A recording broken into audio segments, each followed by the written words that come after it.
Hello students, welcome back to my YouTube channel. और आज के क्लास में हम पढ़ाएंगे क्लास 10 का साइंस। और साइंस का जो हमारा चैप्टर है, चैप्टर नंबर 1 एनसीईआरटी के बुक के अनुसार है चैप्टर नंबर 10, और जिसका नाम है लाइट, रिफ्लेक्शन एंड रिफ्रैक्शन। तो लाइट के चैप्टर में हम लोग को जो मेनली पढ़ना है रिफ्लेक्शन एंड रिफ्रैक्शन। तो इसके बारे में तो हम लोग डिटेल से पढ़ेंगे ही, लेकिन लाइट्स के बारे में थोड़ा सा इंट्रोडक्शन और इसकी प्रॉपर्टीज क्या है, लाइट क्या है, ये सब का जानकारी हम लोगों को ज़रूरी है। और इसके साथ ही हम सबसे पहले स्टार्ट करेंगे कि व्हाट इज लाइट। ये चैप्टर का मेन थीम है, शुरुआती चीज़ है जो कि व्हाट इज लाइट। तो लाइट के बारे में अक्सर स्टूडेंट्स को कंफ्यूजन रहता है। मतलब लाइट सबको पता है कि लाइट है क्या, जो ये रोशनी आ रहा है वो लाइट है, सन से जो रोशनी हमारे पास आ रहा है वो लाइट है।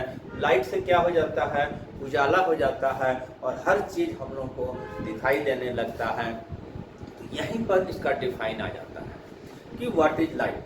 Light is a form of energy which enables us to see anything।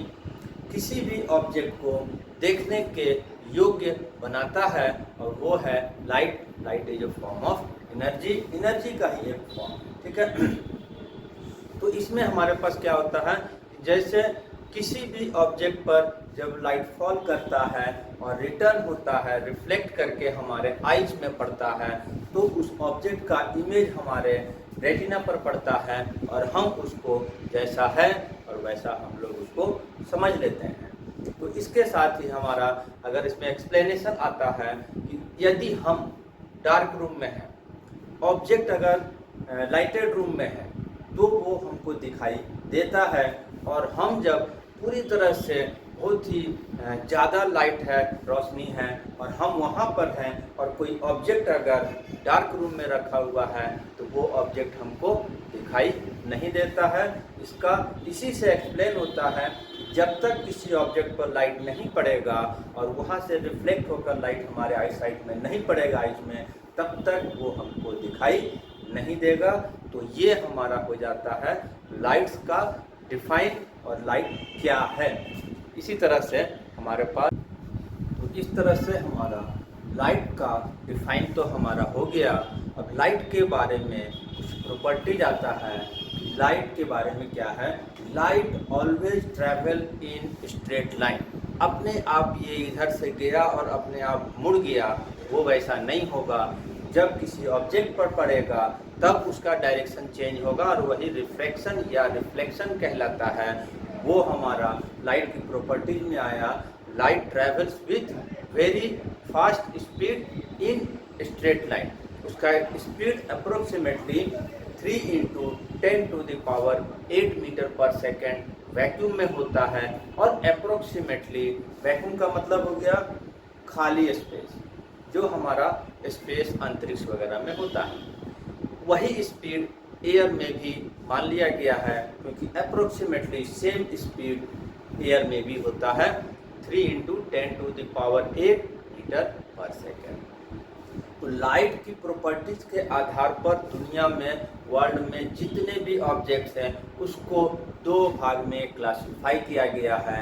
एक है लुमिनस ऑब्जेक्ट और एक है नॉन लुमिनस ऑब्जेक्ट। तो non luminous object is that object which emits its own energy, light energy, जो खुद light energy emit करता है, रिलीज करता है, वो कहलाता है हमारा लुमिनस ऑब्जेक्ट। और जो लाइट इमिट नहीं करता है वो कहलाता है नॉन लुमिनस ऑब्जेक्ट। तो लुमिनस ऑब्जेक्ट में सबसे मेन एग्जांपल आ जाता है हमारा एक सन, जो सबसे लार्जेस्ट में आता है, सोर्सेस ऑफ एनर्जी हमारे लिए है। हालांकि इससे बड़े बड़े स्टार्स भी और भी यूनिवर्स में है, परंतु हमारे लिए main source of energy, light energy जो है वो सन है।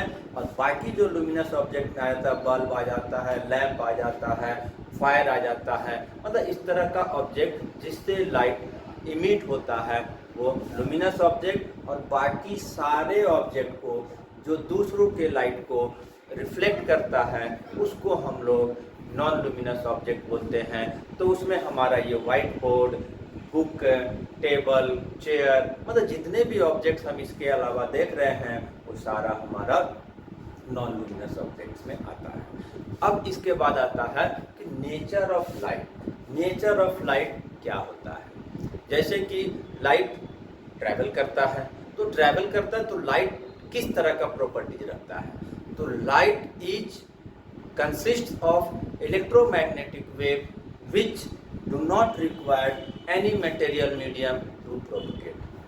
अपने बढ़ने के लिए लाइट जो है एक तरह से इलेक्ट्रोमैग्नेटिक वेव माना गया है, और इलेक्ट्रोमैग्नेटिक वेव है और जिसको किसी भी तरह का मटेरियल मीडियम का रिक्वायरमेंट नहीं होता है ट्रैवल करने के लिए।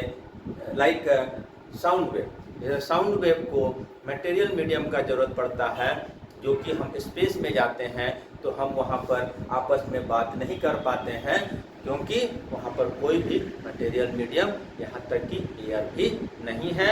और वहाँ पर जो अंतरिक्ष यात्री जाते हैं वो वायरलेस वायर से जुड़े हुए होते हैं, जो टेलीफोनिक वायर होता है उससे जुड़कर आपस में बात करते हैं, और अगल बगल में ही रहेंगे और बात नहीं होगा।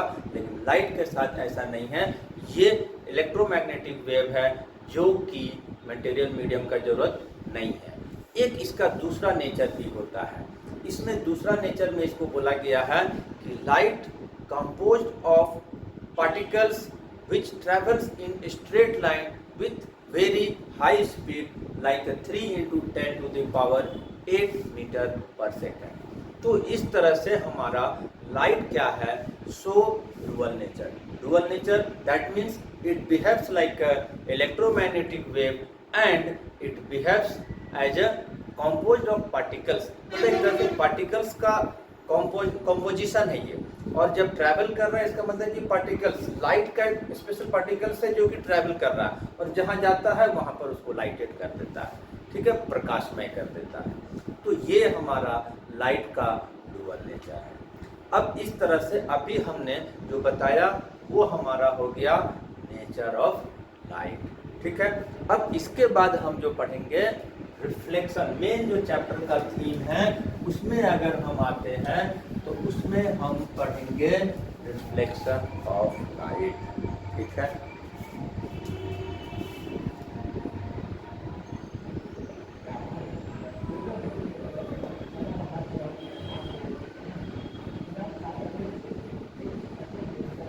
अभी तो हमने बोला कि light travels in straight line, अपनी मर्जी से तो वो स्ट्रेट लाइन में ही जाएगा, जब तक उसको कोई डिस्टरबेंस, ऑब्स्टेकल रास्ते में नहीं मिलेगा तब तक वो स्ट्रेट लाइन में ही जाएगा, और जब वो किसी ऑब्जेक्ट पर पड़ेगा तब उसके साथ उसका रिफ्लेक्शन हो जाएगा, ठीक है।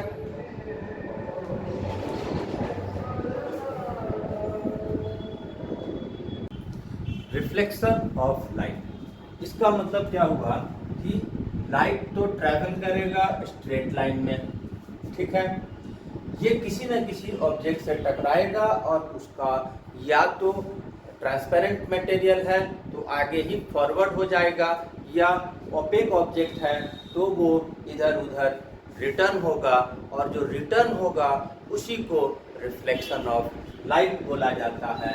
जैसे कि अगर ये इस तरह से जा रहा है और यहाँ पर बीच रास्ते में एक मिरर रखा हुआ है, तो लाइट जो ट्रैवल करके गया और ये यहाँ पर टकराया और इसके बाद ये return back to the same medium हो जाएगा, तो इसी को रिफ्लेक्शन ऑफ लाइट बोलते हैं।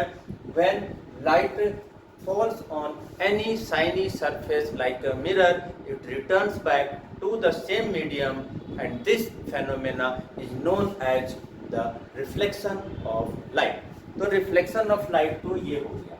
अब अभी एक बताया मैंने कि किसी भी ऑब्जेक्ट पर जब लाइट पड़ेगा तो उसकी तीन परिस्थितियां आएंगी, तीन उसके साथ प्रॉपर्टीज फॉलो करेगा, या तो वो ट्रांसपेरेंट मीडियम होगा तो आगे बढ़ जाएगा, ओपेक ऑब्जेक्ट होगा तो ओपेक में कई तरह का होता है। एक जैसे कि मिरर है, तो मिरर 100% लाइट रेज को return back to the same medium कर देगा, और opaque object other than mirror होगा तो पार्शियली वो ट्रांसमिट होगा और पार्शियली वो मतलब पार्शियली ऑब्जर्व कर लिया जाएगा और पार्शियली वो रिटर्न बैक कर दिया जाएगा, जिसको कि रिफ्लेक्शन बोला जाता है। तो हम मिरर से जो रिफ्लेक्शन है हम जनरली उसी को पढ़ेंगे। ओपेक ऑब्जेक्ट जो अदर देन मिरर है उसके बारे में हम लोग को नहीं पढ़ना है। तो ये यहाँ पर एक लाइट आ रहा है जो मिरर पर टकराया, और इसके बाद टकराने के बाद ये return back to the same medium हो गया, और ये हमारा रिफ्लेक्शन ऑफ लाइट को शो किया। अब इससे कुछ रिलेटेड जो टर्म है इसमें, ये हमारा जो लाइट रेज आ रहा है उसको हम लोग इंसिडेंट रे बोलते हैं, ठीक है। जो हमारा रिटर्न बैक हो रहा है लाइट उसको हम लोग रिफ्लेक्टेड रे बोला जाता है, ठीक है।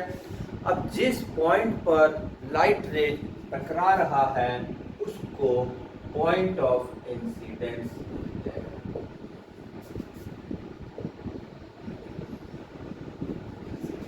ठीक है।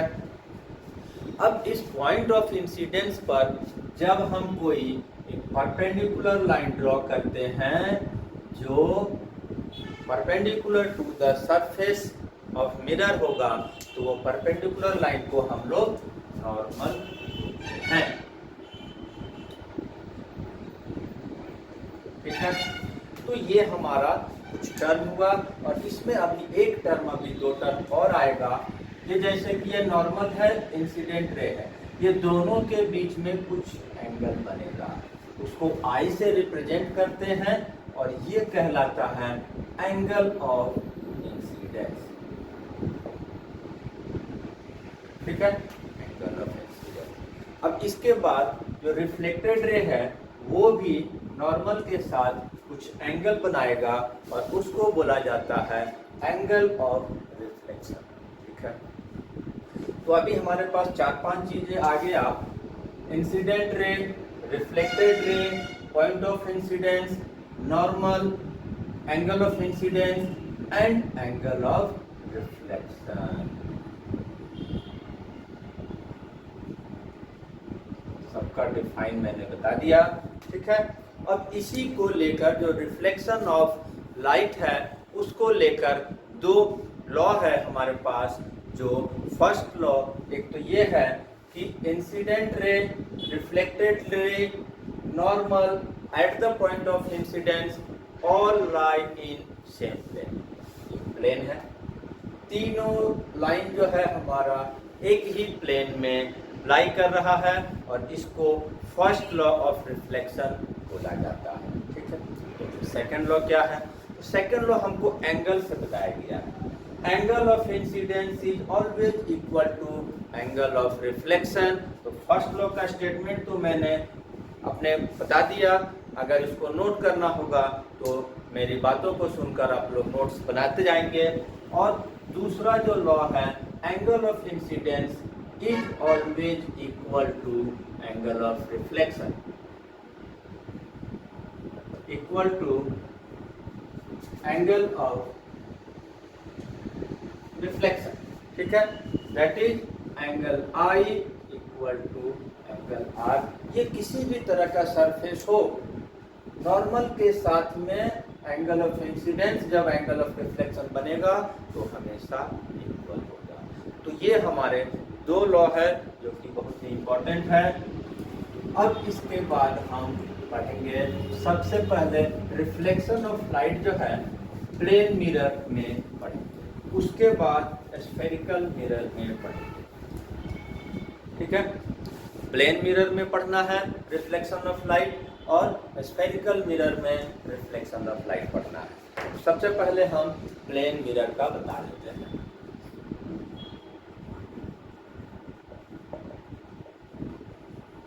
Reflection of light from plane mirror, जो हम अपने घरों में, दुकानों में जो शोकेस शोरूम वगैरह रहता है उसमें जो मिरर यूज किया जाता है वो प्लेन मिरर यूज किया जाता है।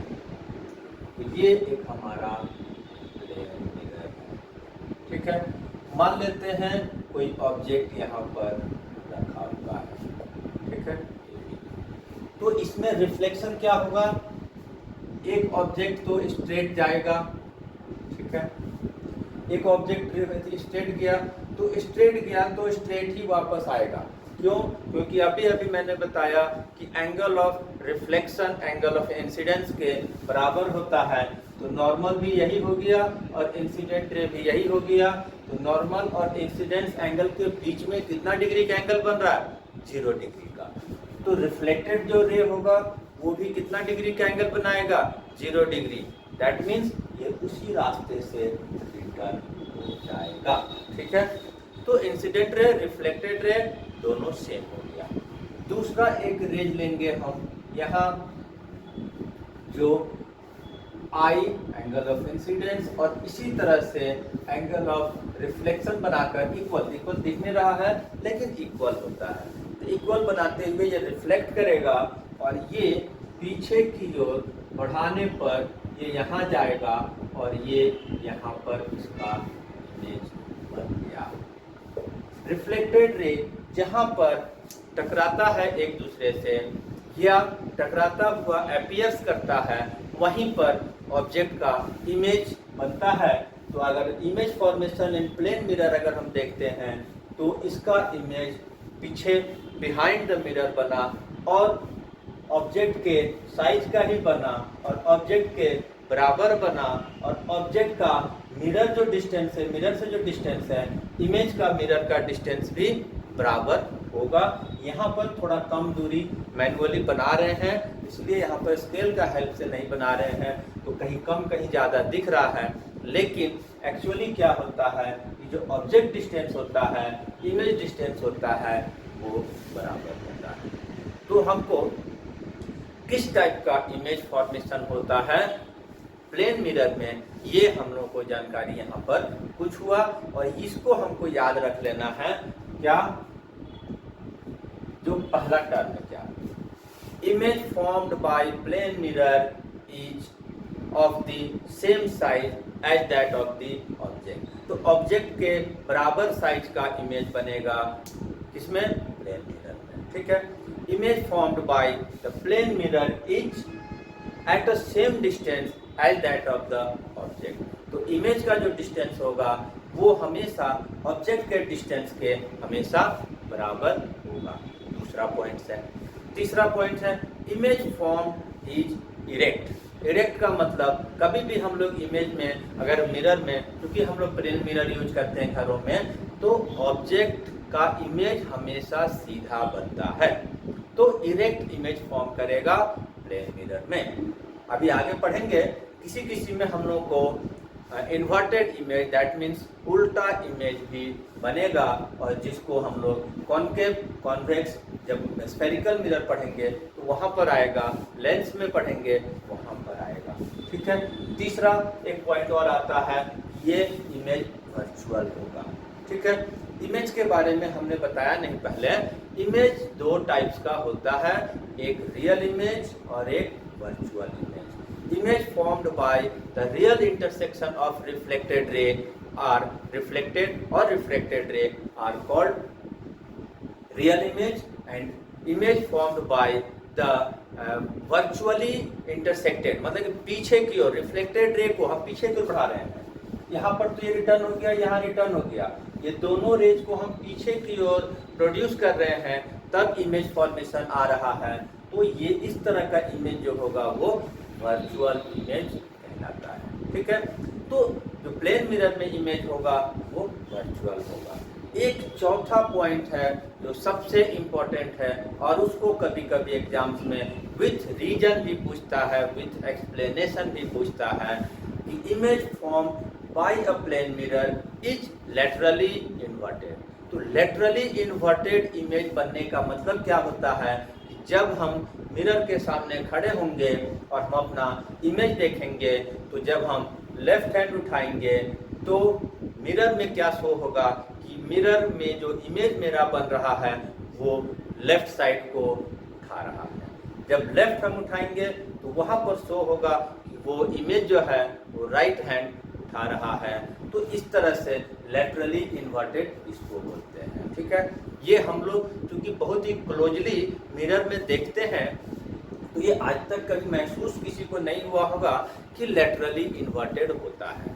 जब कोई स्टडी करता है, पढ़ता है, कहीं नई किताबों में जानकारी मिलता है, तब हम जानते हैं कि लैटरली इन्वर्टेड होता है। इसका प्रत्यक्ष प्रमाण अगर लेना है तो इसमें देखना होगा, जब हम सैलून में जाते हैं बाल कटाने के लिए तो वहाँ पर पहले हम जो बाल काट रहा है सैलून वाला तो उसको देखेंगे वो राइट हैंड से बाल को कट कर रहा है, हेयर कट कर रहा है, लेकिन जब हम मिरर में देखेंगे तो मालूम चलेगा कि लेफ्ट साइड से कट कर रहा है और बहुत ही अजीब फील होता है। तो that is called the laterally inversion of image form by plane mirror. तो अभी तक हमने 4-5 टॉपिक हमने पढ़ा। क्या? What is light, nature of light, reflection, what is reflection of light, reflection of light का लॉ, और प्लेन मिरर में इमेज फॉर्मेशन को हम पढ़ें। और आज के लिए इतना ही। नेक्स्ट क्लास में नेक्स्ट टॉपिक के साथ आएंगे। तब तक के लिए थैंक यू एंड धन्यवाद। ठीक है।